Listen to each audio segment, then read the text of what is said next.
সবাইকে স্বাগতম। আজ আপনাদের সামনে কথা বলবো লিওনেল মেসিকে নিয়ে।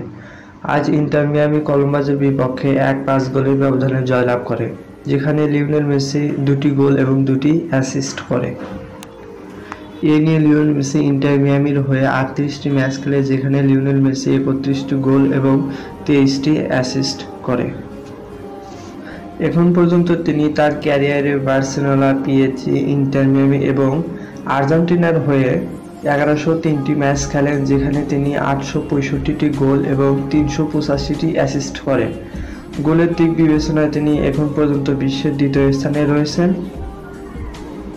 লিওনেল মেসি তার এই দারুণ ধারাবাহিক পারফরম্যান্স ধরে রাখতে পারলে খুব শীঘ্রই তার 900টি গোল এবং 400টি অ্যাসিস্ট পূর্ণ হবে। যদি তার এই ধারাবাহিক পারফরম্যান্স বজায় থাকে, হয়তোবা 2026 সালের ওয়ার্ল্ড কাপের মেসিকে আমরা দেখতে পাবো। আর যদি 2026 ওয়ার্ল্ড কাপের মেসিকে আমরা দেখতে পাই, তাহলে মেসির এটি হবে ওয়ার্ল্ড কাপে সবচেয়ে বেশিবার অংশগ্রহণ করা প্লেয়ার।